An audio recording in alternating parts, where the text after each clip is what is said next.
Hello everyone, I'm Noah Brown, and welcome to Tommy Media's The Locker Room. The St. Thomas football team came up a couple points and one game shy of a second consecutive trip to the D3 National Championship game. Despite falling short, this team posted an undefeated regular season, won the MIAC, and led the conference in every major statistical category. This week, I'm joined by Coach Caruso, quarterback Alex Fenske, and wide receiver Nick Waldvogel. Guys, thank you so much for joining us today. Thanks for having us. Thank you. Right. So, Coach, obviously that wasn't the end of the season that you wanted. What are you reflecting on, and what lessons will this loss bear for the future teams?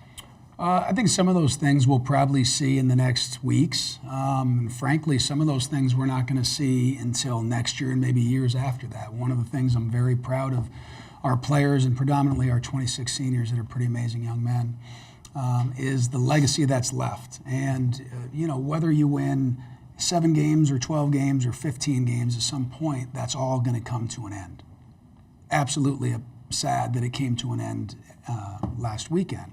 But I think what gives me some peace and solace in my heart is knowing that what we learn and how we handle those things and the lessons left behind is a legacy that's going to continue to help us grow. So tough to say, exactly what we learned. There's certainly some logistical things in terms of schematics, but the bigger picture is something that we'll find out in time. Okay. And Alex, you were named the MIAC regular season MVP and enjoyed your best year statistically as quarterback. How were you able to have such success this season? I'd say just that was more, I look at that not as more of an individual award, but as a team award because it's all 130 guys on the roster. It's putting their work in each day, especially the scout team. They've done an amazing job giving us a look week in and week out, helping us prepare for our opponent. And Nick, during your time here, you've started in all 49 games and have amassed over 5,000 all-purpose yards. Your brother in his time here started in 50 and holds the school record for all-purpose yards. Is there a bit of a sibling rivalry there? And how has he influenced your career in football? Well, as far as football goes, I think he's probably the biggest figure in my life as a role model perspective, without a doubt there. And yeah, I wouldn't say that there's still be rivalry. We definitely give each other crap. Okay. Just because he's on the sideline, he works with WCCO, doing some of the sideline reporting during the game. So sometimes even during the game, I'll say some things to him and ask what he thinks about the game and how it's all going. So he continues to give me advice during the game, after the game. So he's been a big figure in my life. And Coach, this was the 4th time in 6 seasons that St. Thomas has made it at least to the quarterfinal round. How does that speak to the leadership of past seniors and this year's seniors in particular? I appreciate you bringing up the past leadership because, the old quote of if we see further than others, it's because we've been able to stand on the shoulders of giants. And I think that the people who have come before us have allowed us to be in a situation where that now becomes more of the norm. And certainly we understand that any game you get to play and any extra game you get to play is an absolute blessing. But the fact that when we started this, even before we had this show or before we had any sort of trophies or buildings or statistics or national recognition, it started with a very selfless and very hardworking core of guys. And that's never changed. Certainly things have increased and our program's in a different spot right now, but I think it still speaks very, very well to the way that our kids work. And that's something that, without a doubt, is going to serve them well on Saturdays in the fall, but more importantly is going to serve them well when they have a wife and kids and a job and need to be a productive member of that community. We'll be right back after this short commercial break.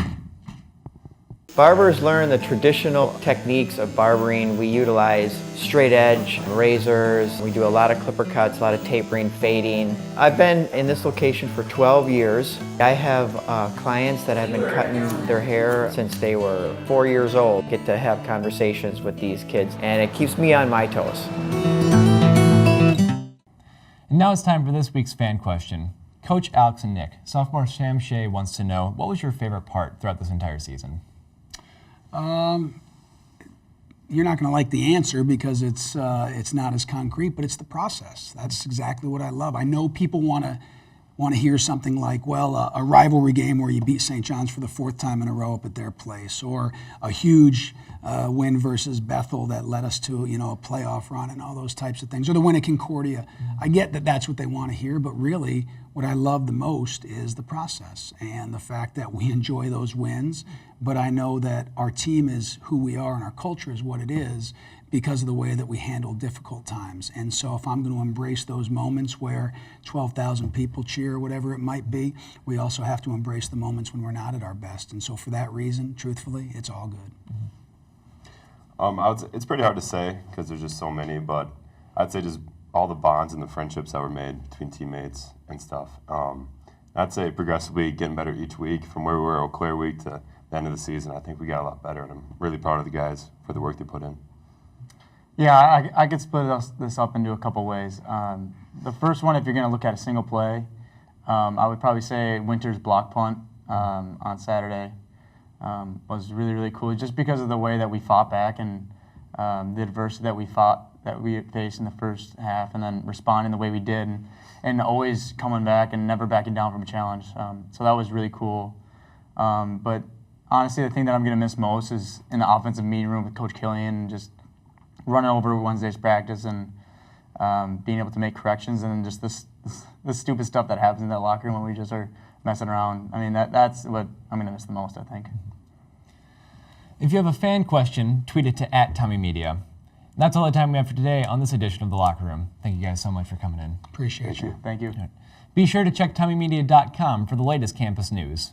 With Coach Caruso, Alex Fenske, and Nick Waldvogel, I'm Noah Brown. Thanks for joining us, and we'll see you in 2017 for the next edition of The Locker Room.